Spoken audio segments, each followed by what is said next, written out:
សេចក្តីប្រកាសព័ត៌មានលទ្ធផលនៃពិធីចុះហត្ថលេខាលើសេចក្តីថ្លែងការណ៍រួមរវាងនាយករដ្ឋមន្ត្រីនៃព្រះរាជាណាចក្រកម្ពុជា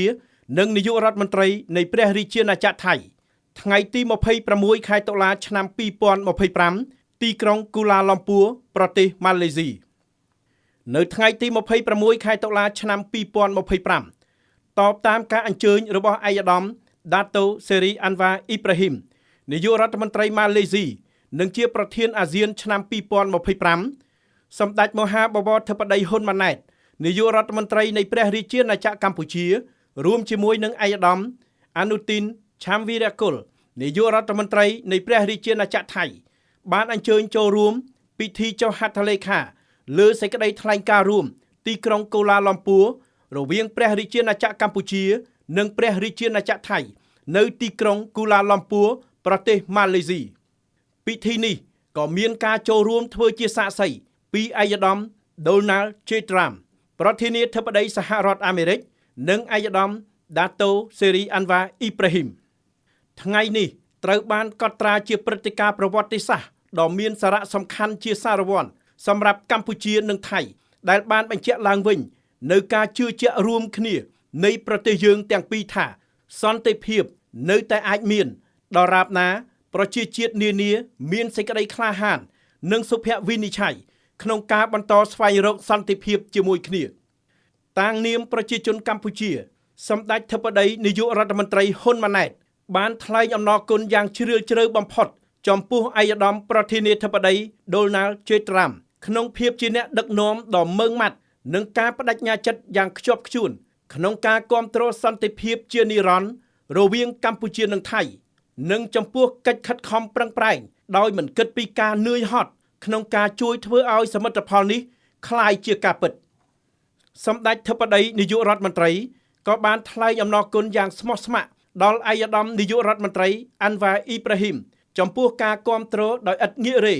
និងការសម្របសម្រួលរបស់ឯកឧត្តមក្នុងដំណើរការស្វែងរកសន្តិភាពនេះរហូតដល់ទីបញ្ចប់ប្រកបដោយជោគជ័យសម្ដេចធិបតីក៏បានថ្លែងអំណរគុណចំពោះថ្នាក់ដឹកនាំអាស៊ានចិននិងប្រទេសដៃគូនានាដែលបានគាំទ្របទឈប់បាញ់តាំងពីដើមរៀងមកកម្ពុជាបញ្ជាក់ជាថ្មីនៅការបដិញ្ញាចិត្តយ៉ាងមុតមាំក្នុងការអនុវត្តយ៉ាងពេញលេញនិងដោយភាពស្មោះត្រង់នៅសេចក្តីថ្លែងការណ៍រួមនេះនិងបន្តកិច្ចសហប្រតិបត្តិការជិតស្និទ្ធជាមួយប្រទេសថៃនិងដៃគូទាំងអស់ដើម្បីធានាថាសន្តិភាពនេះនៅឋិតថេរនិងនាំមកនូវផលប្រយោជន៍ជាក់ស្ដែងដល់ប្រជាជននៃប្រទេសយើងទាំងពីរសម្ដេចធិបតីនាយករដ្ឋមន្ត្រីក៏បានអំពាវនាវឲ្យមានការបន្តគាំទ្រនិងការរួមចំណែករបស់សហគមន៍អន្តរជាតិនិងដៃគូនានាដើម្បីធានាសម្រេចបានជាផ្លែផ្កានៃសេចក្តីថ្លែងការណ៍រួមនេះឆ្លៀតក្នុងឱកាសនេះសម្ដេចធិបតីនាយករដ្ឋមន្ត្រីសង្ឃឹមយ៉ាងមុតមាំចំពោះការដោះលែងទាហានកម្ពុជា18នាក់ជាបន្ទាន់ក្រោមហេតុផលមនុស្សធម៌និងស្របតាមការឯកភាពគ្នាក្នុងសេចក្តីថ្លែងការណ៍រួមនេះជាចុងក្រោយដោយទទួលស្គាល់ការលះបង់ដ៏ធំធេងនិងកិច្ចខិតខំប្រឹងប្រែងយ៉ាងម៉ឺងម៉ាត់របស់ឯកឧត្តមប្រធានាធិបតី Donald J. Trump ក្នុងការលើកកម្ពស់សន្តិភាពមិនត្រឹមតែរវាងកម្ពុជានិងថៃប៉ុណ្ណោះទេថែមទាំងក្នុងចំណោមប្រជាជាតិទាំងឡាយនិងដើម្បីបង្ហាញនូវការដឹងគុណរបស់ប្រជាជនកម្ពុជាសម្ដេចនាយករដ្ឋមន្ត្រីហ៊ុនម៉ាណែតបានប្រកាសស្នើបេក្ខភាពឯកឧត្តមប្រធានាធិបតីត្រាំសម្រាប់ពានរង្វាន់ Nobel សន្តិភាព